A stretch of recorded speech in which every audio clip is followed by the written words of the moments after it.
నమస్తే, నేను మీ Gopi. Welcome back to our channel. ఈరోజు మనతో వచ్చరికి ప్రముఖ నిర్మాత చిట్టిబాబు గారు ఉన్నారు. సార్ నమస్తే. సార్ నమస్తే సార్, గత 2 రోజుల నుంచి చూస్తున్నాము వేణుస్వామి బాగా అస్వస్థతకు గురయ్యారని, మాకు ఆత్మహత్య దిక్కని ఒక సోషల్ మీడియాలో ఒక పోస్ట్ అయితే బాగా వైరల్ అవుతుంది.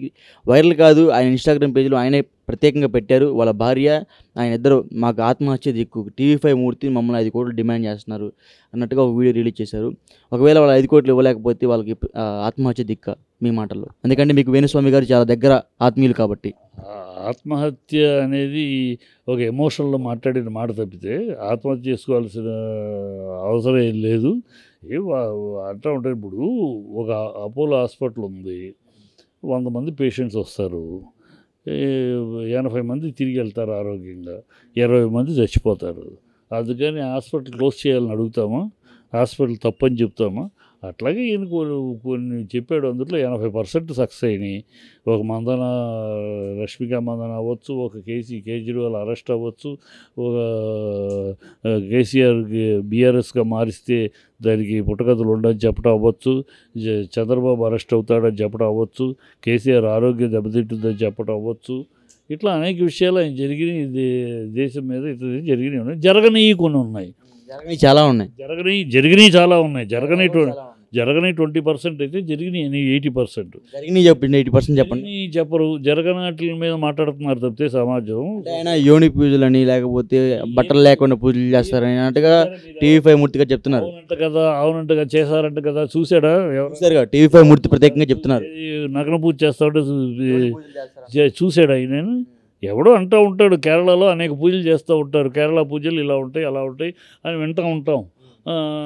చంద్రబాబు కూడా కనకదుర్గ టెంపుల్ దగ్గరికి వెళ్ళి క్షుద్ర పూజ చేశాడని కూడా విన్నాం.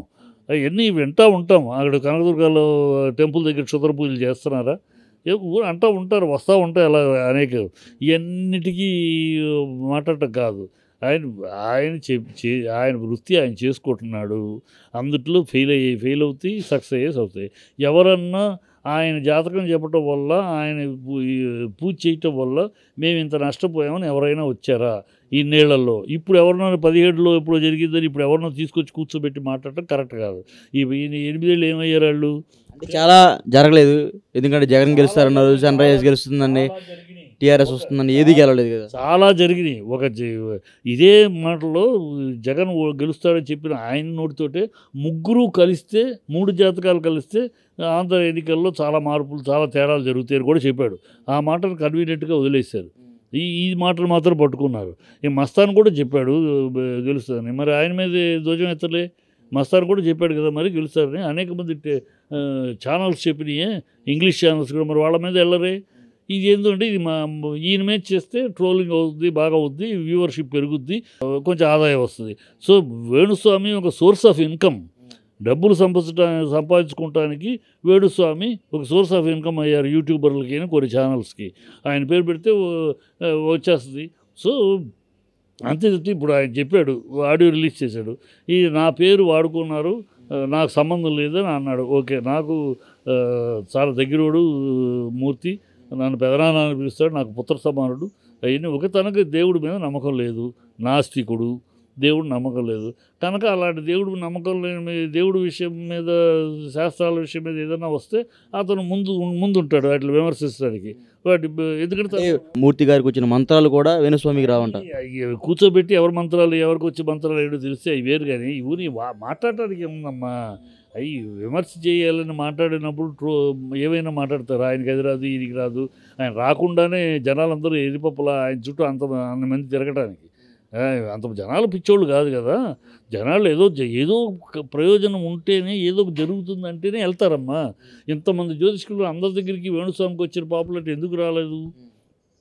మిగతా వాళ్ళు అంటే సినిమాల గురించి, హీరోయిన్ గురించి చెప్పరు కాబట్టి అంత పాపులారిటీ రాలేదు. ఏంటంటే అన్ని విడిపోతారు, వాళ్ళు విడిపోతారు అంటే అందుకే పాపులారిటీ వచ్చిందని బయట ప్రజల విశ్లేషణ. చెప్పింది సక్సెస్ అయింది కనుక వెంటబడుతున్నారు అని అంటాను నేను.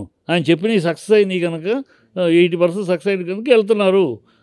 మీరు ఫెయిల్ అయిన 20%నే ఫోకస్ చేసి మాట్లాడతారు, సక్సెస్ అయిన 80% మాట్లాడరే.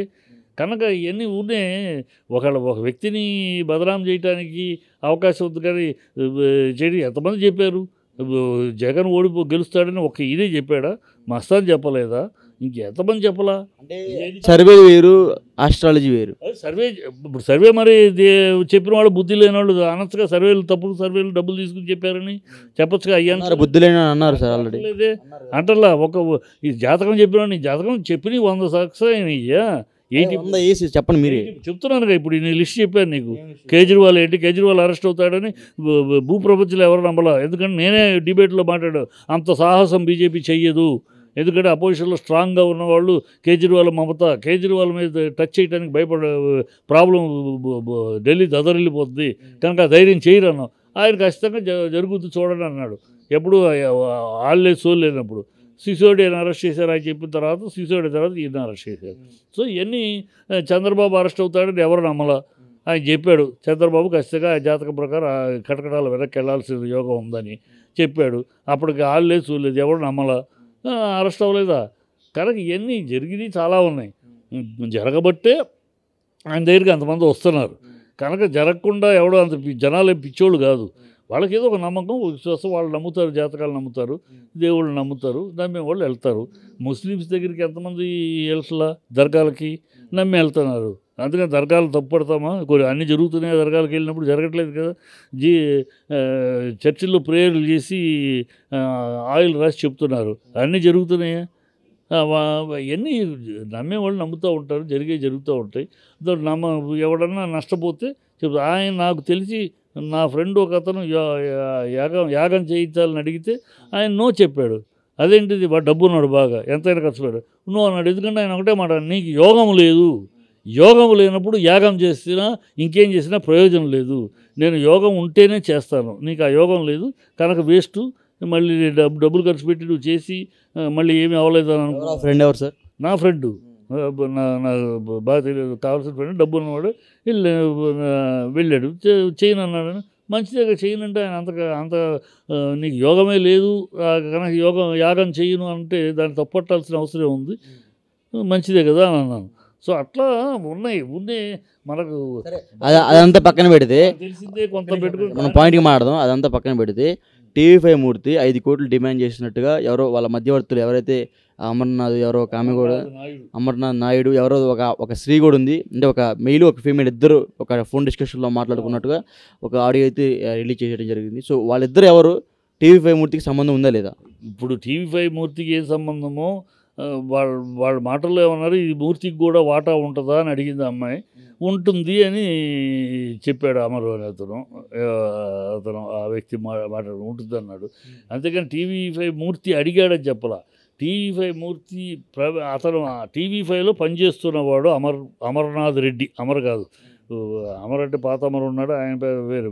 ఇప్పుడు అన్నారు, అది నిజమో కాదో తేల్చాలి. ఇప్పుడు నాకు తెలిసి అంత ధైర్యంగా రికార్డు ఇంకా చాలా ఉన్నాయని కూడా చెప్తున్నాడు ఆయన. చాలా ఉన్నాయి, అవసరమైతే అవి కూడా రిలీజ్ చేస్తాను, నన్ను టార్గెట్ చేస్తున్నారు, మరి ఇవ్వండి లేకపోతే మిమ్మల్ని మీ బదనాం చేస్తామని చెప్పారు. నేను చేసుకోండి అన్నట్టు ఉన్నాను. సో ఇది రికార్డింగ్, ఇలాంటివి చాలా ఉన్నాయి. వాళ్ళు మమ్మల్ని బెదిరించినప్పుడల్లా రికార్డింగ్స్ అన్నీ, ఇలా ప్రపోజల్ తీసుకొచ్చినప్పుడల్లా ఉన్నాయి రికార్డింగ్స్, ఇంకా రిలీజ్ చేస్తాను అవసరమైతే అని చెప్తున్నాడు ఆయన. సో మనడేమంటున్నాడు మూర్తి, నాకు సంబంధం లేదు, ఆ అమరెవరో కూడా నాకు తెలియదు అంటున్నాడు. అది ప్రూవ్ చేయండి అన్నాడుగా. కేసు వేస్తాను, నేను కూడా కేసు వేస్తాను. వాళ్ళు నేను పంపిస్తే వచ్చారా, నా పేరు చెప్పుకుని వచ్చారా, అది కూడా ఉండొచ్చు కదా. నిజంగా మూర్తికి సంబంధం ఉండకూడదు, కానీ మూర్తి పేరు వాడుకుని రావచ్చు కదా. మూర్తి గారు చెప్పారంటే టీవీ5 మూర్తి అంటే పాపులర్ కనుక ఆయన పేరు వాడుకుని కూడా వచ్చి ఉండొచ్చు. అతను ఎవడు బయటోడు కాదు, ఫోటోలు కూడా ఉన్నాయి. అతను టీవీ5లో ఎడిటింగ్ డిపార్ట్మెంట్లో పనిచేస్తున్నాడు, ఎడిటోరియల్లో ఎడిటింగ్ మొత్తం లింక్లో ఉన్నాడు, అది కూడా చెప్తున్నారు. సో అది ప్రూవ్ చేయండి. అంతేగాని దాన్ని వదిలేసేసి, ఆ విషయాన్ని వదిలేసేసి ఇంకోటి మాట్లాడటం అనవసరం. ఆయన నగర పూజలు చేస్తాడు, ఇంకో పూజ ఎవరు చూసారా మీరు? ఎవరన్నా నగర పూజ చేసి ఎవరిని నగర పూజలు చేస్తే కంప్లైంట్ ఇవ్వచ్చు కదా. గతంలో అనేక స్వామీజీలు ఇలాంటి తప్పుడు పూజలు చేసినప్పుడు ప్రేమానంద స్వామి వీళ్ళందరూ ఎక్కడున్నారు? అరెస్ట్ చేశారు కదా. కేసు పెట్టండి, ప్రూవ్ అయితే అరెస్ట్ చేస్తాడు. ఊరిని సులువాగుడు ఎందుకు? ఆయన ఇచ్చేస్తాడంట, ఆయన వల్ల నష్టపోయారట. ఎవరు చెప్పారు నీకు? వచ్చి కంప్లైంట్లు ఇచ్చారు 2017 ఇన్ని సంవత్సరాలుగా ఆయన మీద కంప్లైంట్లు, ఎన్ని కంప్లైంట్లు వచ్చినాయి, ఆయన వల్ల మోసపోయామని. ఊరిని పిచ్చివాగుడు ఇవన్నీ ఒక మనిషిని ట్రోల్ చేయడానికి అది బాధపడి ఉంటారు. ఒక మనిషిని ఎంతగా ట్రోల్ చేసి బదనాం చేయాల్సిన అవసరం ఏమొచ్చింది? అంటే ఈర్ష్య అనుకోవాలా? వేరే వాళ్ళని కూర్చో ఇప్పుడు మీరు చేస్తున్నది ఏంటి? మీ మీడియా చేస్తున్న పని ఏంటి? ఆయన పెట్టి ఆయన జాతకం రాయిస్తున్నారు. ఆయన ఏమైనా అడిగాడు మీ జాతకాలు? మీరు ఎందుకు రాస్తున్నారు జాతకం? ఆయన జాతకం ఆయన ఇదైపోతాడు, చచ్చిపోతాడు, ఇంకెవడెవడో ఏదో జాతకాలు పెట్టేస్తున్నారు. మరి మీరు ఎందుకు చేస్తున్నారు? మీరు చేస్తే సంసారం, ఆయన చేస్తే వ్యభిచారమా? మీరు ఆయన జాతకాన్ని మీరు ఎందుకు పెట్టారు చెప్పండి? ఆయన వేణుస్వామి జాతకాన్ని మీరు టీవీ మీడియాల్లో మీరు ఎందుకు ఆయన జాతకం ఇది, ఆయన కొన్ని రోజులు ఇలా అయిపోతాడు, 25 సంవత్సరాలకి ఇలా ఉంటాడని మీరు ఆయన ఇది పోతుంది ఎలా పెడుతున్నారు మీరు? అంటే మీరు ఆయన జాతకాన్ని పెడితేనేమో మీరు సంసారము, ఆయన ఇంకోళ్ళ జాతకం చెప్తేనేమో వ్యభిచారమా? What nonsense is this? మీకు ఉండాలి. మీరు చెప్పేటప్పుడు మీరు సుతపూసలుగా ఉండాలి. మీరు అదే చేస్తూ మీరు ఆ పని చేస్తూ ఆయన చేస్తున్నాడంటే ఎట్లా? Thank you sir.